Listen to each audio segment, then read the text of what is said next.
bodies were so important. The rotation and orbit of all that makes up our universe serves as a clock to map changes and transitions. This helped the ancients understand that the change of the heavenly bodies were a mirror to the changes of all existence.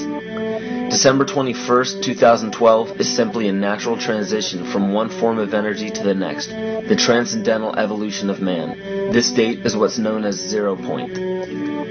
Our sun, as well as our planet Earth, is losing its magnetic field as the Earth is slowing in its rotation. All the while, its base resonant frequency, also known as the Schumann cavity resonance, is increasing in accordance with the predictable sequence of the Fibonacci theory. At a cellular level, our bodies respond to an electromagnetic pulse. The ancients called this the sacred circuit. The cells receive this pulse from the brain, which receives its pulse from the heart, which receives its pulse from the Earth.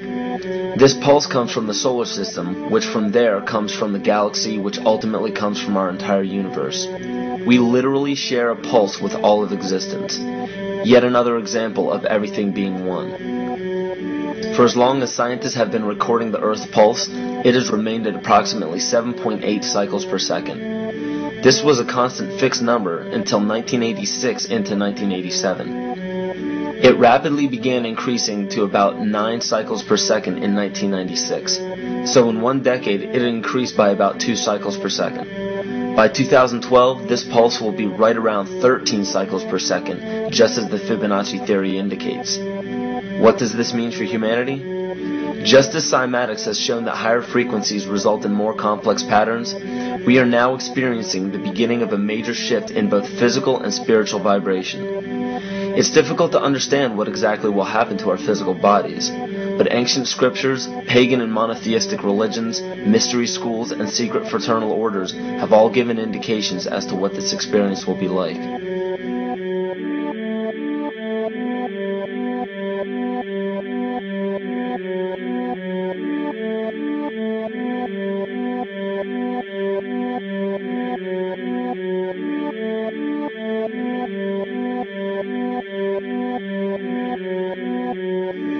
This will be the shift of the ages, the transcendental period of monumental changes to humanity. Those unprepared for this transition will likely not be able to cope with the rapid changes in the psyche. The only way to prepare for what is to come is what we have sought after for our entire lives: truth. Not the truth about governments, commerce, religions, terrorism, or anything external, but the truth within ourselves, within our psyche and our shadow self. Especially in Western cultures, we are taught that being normal means only being happy and never sad, only loving and never angry, only forgiving and never jealous. This sounds plausible, but it is not. We are not meant to repress any negative emotions because it causes imbalance. To conquer our emotions, we must embrace them, not fight them. We must acknowledge them and allow them to serve their purpose as we learn from them. The ancient Essene culture left teachings dating back about 6,000 years. They taught that our relationships with one another, with the universe, and with situations and events are mirrors of the parts of our psyche that need to be cleansed. Author Greg Braden beautifully explains this entire segment at great length in his work. His hard work and understanding of these subjects contributed largely to the marriage between science and spirituality. It is very important to understand that when you fear loss, fear death, fear war, fear terrorism, or fear change, you are giving others the ability to control you based on those fears. When you fight against poverty or against racism, when you fight for relationships or for freedom, you are outwardly attempting to repress that which has been placed before you to conquer inwardly.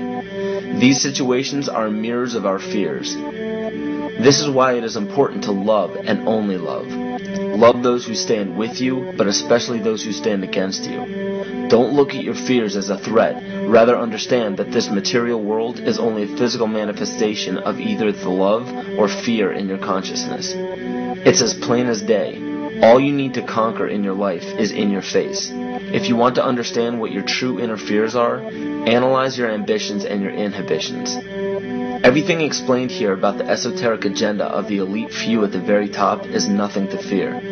They have been at work for thousands of years behind the scenes to manipulate humanity, and it has worked. Until now. It's very easy for any system of thought, religious or otherwise, that comes along. It's very easy to play on that, to play on our insecurities, to assure us all is well, we'll all be taken care of, we lap that up. So don't blame religion. Blame our own insecurities, which has allowed religion to flourish and which has allowed so many systems of thought that are disempowering to flourish throughout human history. That's why we can't get out of it. Ron Sakeley, Department Chairman, Chemistry, University of California, Berkeley, showed that DNA acts as an antenna for cellular upregulation. The primary function they taught us about what DNA is about. It's a receiver and transmitter of photons, light, and phonon sound. For what? Cellular upregulation, meaning that the water molecules, the pyramid power around the DNA spiral energizing strands are taking in the spiritual energy of love vibrations and then sending it out for manifesting, precipitating in a quantum field, the physical matter of the body. These are hertz, frequencies, or cycles per second that the musicians can retune their instruments to play and experiment with. Why? Again, these are the Creator's musical scale, the original solfeggio, buried for 3,000 years in the Bible. So the ancient priests who knew how to levitate the huge stones for the building of the pyramids and the Masonic knowledge that predated ancient Egypt, the ability to have this information, these frequencies, serve the function of creation, destruction, and miracles on behalf of the empowered people who had access to this knowledge. I say that because of this metaphor.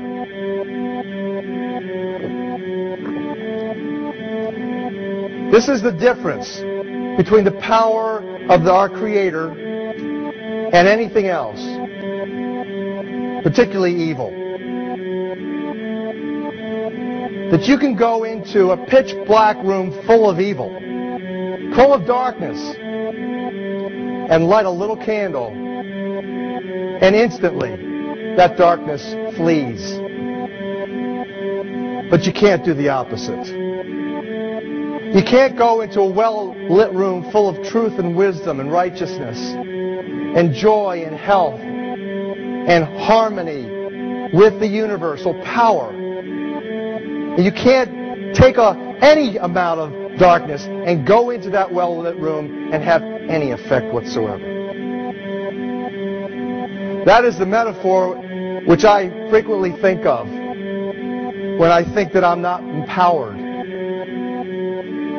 It is the greatest lesson for me, and I think for everybody else, to know that we're on the winning side and that we win in the end. As you are watching this, understand that it is not a fight to be fought. It is not a war to be waged. No gun rights have to be exercised. Not a finger has to be lifted. Most people wonder how one person can make a difference. They ask that if all this is so simple and this information is available, why hasn't someone else conquered their fears and changed the world for everyone else? This is the most difficult and beautiful conundrum to our lives. Your reality affects you and only you. Your curiosity has led you to this genre of information to serve a very specific purpose in your life. To understand visually how the universe is truly a hologram, a math professor at Yale University developed a formula that is plugged into a computer program. Named after him, the Mandelbrot set shows a seemingly disorganized pattern. But no matter how far you zoom into the design, you will always find the same pattern within the whole pattern. Each fractal, broken down infinitely, will always reflect the whole. When one fractal changes its pattern, the sum total of the whole pattern changes along with it. This exemplifies that the whole world does not need to be awoken. There is no race to inform the 6 billion people on this planet of this message. It is only important that you, personally, learn to conquer your innermost fears and learn to love. When you see your fears for what they are and master your emotions, then, and only then, will you truly be free.